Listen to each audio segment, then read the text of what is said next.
Well, the latest victim of climate change, apparently, is cricket. A report commissioned by the British Association for Sustainability in Sport, whatever that means, solemnly warns that rising temperatures are placing increased strain on cricket players' bodies. According to the report, forget concerns around different formats, TV deals, or the battle for eyeballs in a multi-screen age. This challenge is an existential one, and it comes in the form of a rapidly changing climate. Now, call me crazy, but I would have thought the real threat to cricket was that no one under 50 can stay awake through a test match. But no, it's global warming.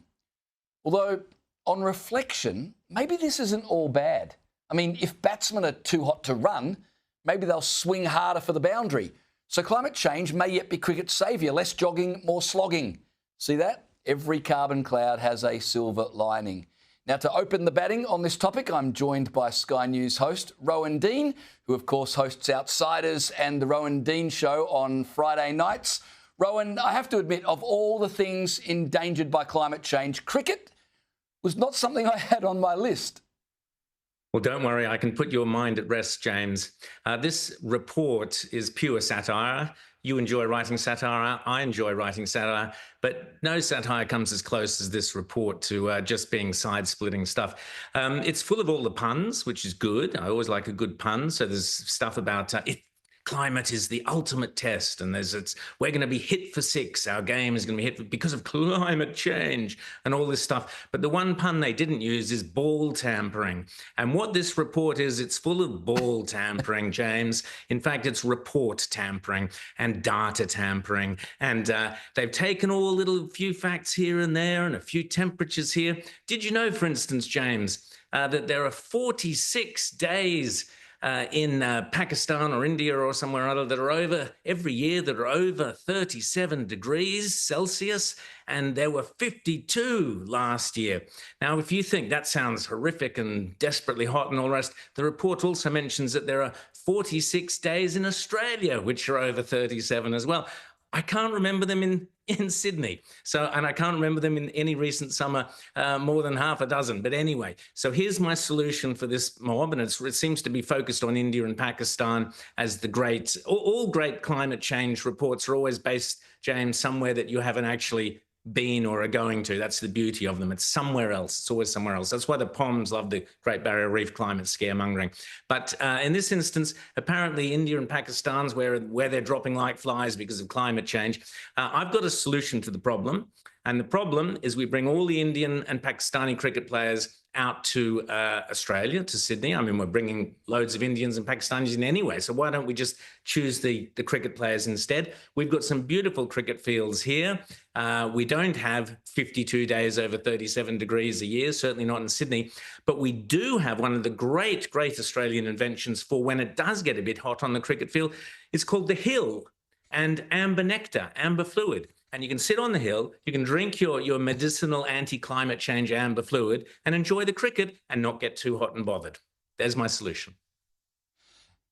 The only way to enjoy Test cricket, Rowan. I want to talk about the United States. They've decided to quit membership of the World Heritage Site organisation UNESCO. The Trump organisation says it's not in America's interest to remain involved, specifically because UNESCO is, they say, anti-Israel and continually pushes a woke agenda. Here's US State Department spokeswoman Tammy Bruce explaining the decision. UNESCO works to advance divisive social and cultural causes and maintains an outsized focus on the UN's Sustainable Development Goals, a globalist ideological agenda for international development at odds with our America First foreign policy. UNESCO's decision to admit the, quote, state of Palestine, end quote, as a member state is highly problematic, contrary to U.S. policy, and contributed to the proliferation of anti-Israel rhetoric within the organization. Rowan, two questions for you. First, is it a good decision by the Trump administration? And if it is, why is Australia still part of UNESCO? Well, it's a great decision and well done to America. Trump is leading the way on so many things. We're too busy burning gum leaves to welcome people to our Parliament House to worry about things like this. But this is critical.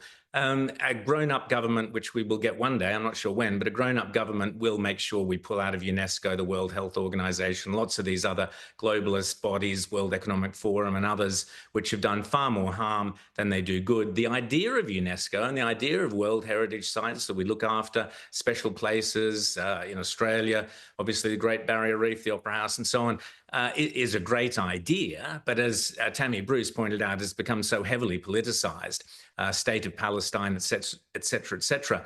And the politics, the march through the institutions, the neo-Marxist march through the institutions that's taken place over the last 20, 30 years has particularly taken place in all these big international global organizations. That's where the socialists, the communists, the neo-Marxists are most at home, fat salaries, sitting around telling the rest of the world what to do. They've become so corrupted. But if you look at the UNESCO site for Australia, James, and this shows just how political it all is, you go, yeah, Great Barrier Reef, as I said, terrific. You go, Sydney Opera House, great. And then you start to look for places you would think would be worth looking after, and you see a bunch of names and words that you're not familiar with. And of course, it's all been politicized. So instead of Mount Eccles, you've got Bungee Gym or something or other. Instead of here, you've got something else. So we've already had UNESCO renaming everything to Indigenous names. They're already playing politics with Australia. We should pull out and say, farewell. Thanks. You did a great job in the 70s. Your time's been and gone. We don't need all this woke rubbish.